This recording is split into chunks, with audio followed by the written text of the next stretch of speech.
గురుర్బ్రహ్మా గురుర్విష్ణుః గురుదేవో మహేశ్వరः గురు సాక్షాత్ పరబ్రహ్మ తస్మై శ్రీ గురవే నమః. 2025 సంవత్సరం ఏప్రిల్ నెల 9వ రాశి ధనస్సు రాశి. ఈ ధనస్సు రాశికి శని అర్ధాష్టమ శని. రేపు మార్చి 30 నుంచి శని 2 సంవత్సరాల 6 మాసాల వరకు కూడా శని పూర్తిగా బాగుండడు. శని వల్ల రకరకాలైన సమస్యలు, ఆర్థిక సమస్యలు, ఉద్యోగుల సమస్యలు, రావాల్సిన డబ్బులు రాకపోవటం, ఎవరికైనా సరే చేయబదులుగా అప్పుగా కానీ ఇస్తే రాకపోవటం, ఏదన్నా చీట్లు పాడుకున్నా, ఏదన్నా ఇండస్ట్రీస్కి బ్యాంక్కి లోనుకి సంతకం పెట్టినా ఆ తీసుకున్న వాళ్ళు ఎగ్గొట్టి మీరు మొత్తం కట్టాల్సి వస్తుంది. ఇట్లాంటి సమస్యలు ఈ ధనుస్సు రాశికి బాగా ఎక్కువగా ఉన్నాయి. కాబట్టి రాశి వాళ్ళు ఎంత జాగ్రత్త పడితే అంత మంచిది. తర్వాత ఇల్లు కట్టుకునేవాళ్ళు కానీ, ఇంటికి సంబంధించిన ఇసుక, ఇనుము, ఇటుక, తర్వాత శానిటరీ ఇట్లాంటి సామాన్లు అమ్మేవాళ్ళకి కానీ, బిల్డర్స్ కానీ, టాపిపర్ వర్కర్స్కి కానీ, ఇల్లు జీవితంలో కొనుక్కోవాలి అనుకునే కోరిక ఉన్నటువంటి వాళ్ళకు కూడా ఈ ధనుస్సు రాశి వారికి ఇల్లు కొనుక్కునే అవకాశం ఒకటి ఉంది. కానీ మిగతా గ్రహాలు ఇవి బాగా లేకపోవటం కాలం వల్ల వ్యాపారస్తులు కావచ్చు, ఉద్యోగస్తులు కావచ్చు, వ్యవసాయదారులు కావచ్చు, వీళ్ళందరికీ కూడా సినీ ఫీల్డ్ వాళ్ళకి మాత్రం బాగుంది.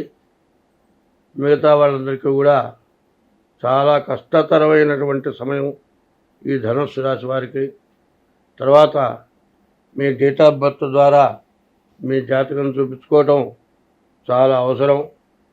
కానీ ఈ రాశి వాళ్ళు చెప్పాలి అంటే ప్రతిరోజు కూడా శివాలయానికి వెళ్ళాలి, శివుడికి 11 ప్రదక్షిణాలు చేయాలి, నవగ్రహాలకు 9 ప్రదక్షిణాలు చేయాలి.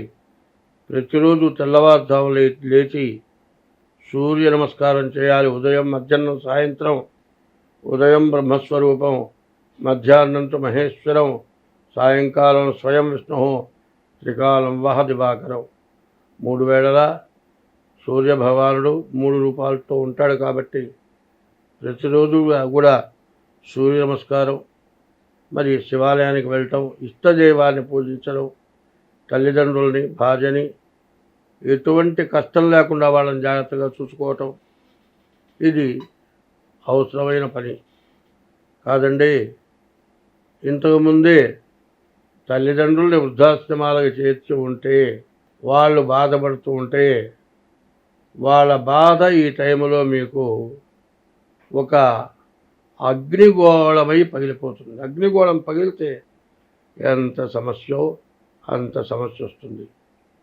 మీరు ఏదైనా ఇబ్బందుల వల్ల, ఏదైనా సమస్య వల్ల వాళ్ళని వృద్ధాశ్రమంలో పెట్టి ఉంటే వాళ్ళకి ఎటువంటి ఇబ్బంది లేకుండా చూడాల్సిన అవసరం మీకుంది.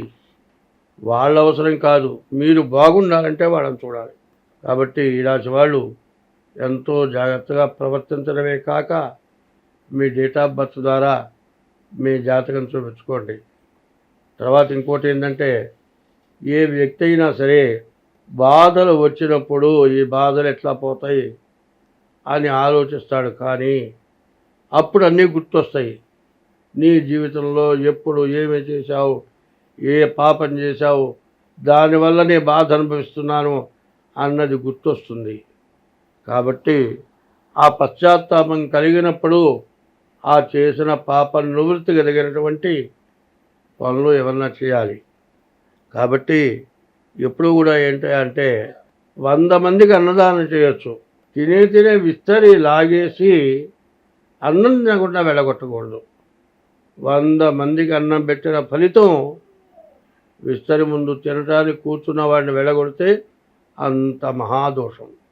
కానీ చాలామంది ఏం చేస్తారంటే, నేను చాలా అన్నదానాలు చేశానయ్యా.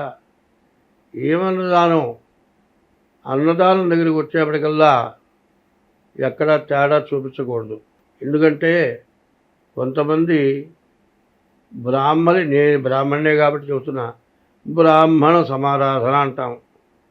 బ్రాహ్మణులకు ఒక్కళ్ళకే పెట్టేటప్పుడు బ్రాహ్మణులకు సపరేట్గా పెట్టి, ఎందుకంటే వాళ్ళందరిలో కలిసి తినరు కాబట్టి నేను అందరిలో కలుస్తాను, ఎందుకంటే దానికి మడి ఆచారం ఉంటుంది. మిగతా వాళ్ళు ఎవరు వస్తే వాళ్ళకి వేరుగా పెట్టాలి. ఎవరికీ అన్నం లేదని పంపించకూడదు. అన్నదానం చేసేప్పుడు అందరికీ అన్నం పెట్టాలి. కొంతమంది ఏం చేస్తారంటే, అయ్యా మేము బ్రాహ్మణ సమారాధన చేస్తున్నాం, మిగతా వాళ్ళకి వెళ్ళిపోమనమంటారు. వాళ్ళు ఆకలి మొండికి బట్టి నిలబడతారు, వాడిని మెడబెట్టి గంటి కూడా ఎడగొడతారు. అట్లాంటి పనులు చేయకూడదు.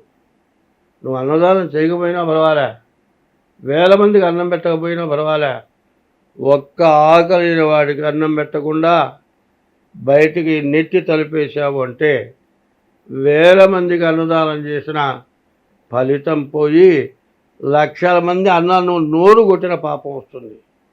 కాబట్టి పాపం అనేది చాలా తేలిగ్గా వస్తుంది. అప్పుడు ఆ ఊపు, ఆ తొందరపాటుతనం, ఆ అహంకారం, నేనింతమంది పెడుతున్నాను, వీడడ్డం వచ్చాడు, వీడిని నిలగొడదాం అనే ఊపులు వచ్చేస్తూ ఉంటాం. అటువంటి పాపం బాగా బాధ పెడుతుంది. ఎప్పుడు కూడా తోక తొక్కిన పాముట, పాముని గనక తోక తొక్కితే ఏ రోజుకైనా విషమై అది కాటు వేయకుండా మర్చిపోదు.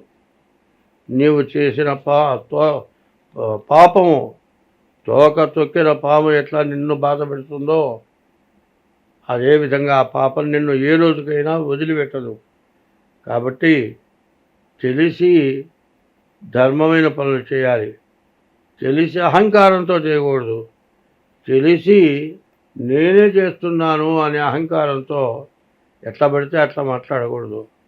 అన్నం పెట్టేప్పుడు నేను గాంగా పెడుతున్నాను, ఒకడు పొరపాటు పారేస్తాడు, ఆయన పారేయకుండా తినండి, మీరు పారేసింది ఇంకోటికి ఉపయోగపడుతుంది, పారేయకుండా తినమని చెప్పడం ధర్మం. కానీ తిన్నవాళ్ళని తిట్టడమో కట్టేయడమో ఆ రకంగా అదే కాదు.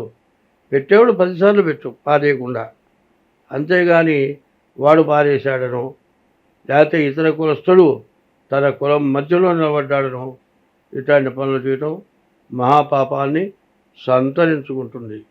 ఇప్పుడు శుభకార్యాలు చేస్తున్నారండి, వివాహాది శుభకార్యాలు చేస్తున్నారు. ఓడేమో 30 రకాల భోజనం పెట్టాడు, ఇంకోడు 40 రకాల భోజనం పెట్టాడు, ఇంకోడు 100 రకాలతో భోజనం పెట్టాడు. ఈ 100 రకాలు తింటారా? కనీసం 30 రకాలు తింటారా? తినరు. నీ గొప్ప కోసం పెడుతున్నావు. అది కూడా ఏం చేస్తున్నావు? నీతో సమానమైన వాళ్ళని పిలిచిపెడుతున్నావు. ఆకలైన వాడికి అన్నం పెట్టాలి. అట్లా పెట్టినట్టయితేనే పుణ్యం అవుతుంది. అది ఇట్లా నీకు సమానమైన వాడిని పిలిచిపెడితే అది అన్నదానం కింద లెక్క కాదు. స్వస్తి.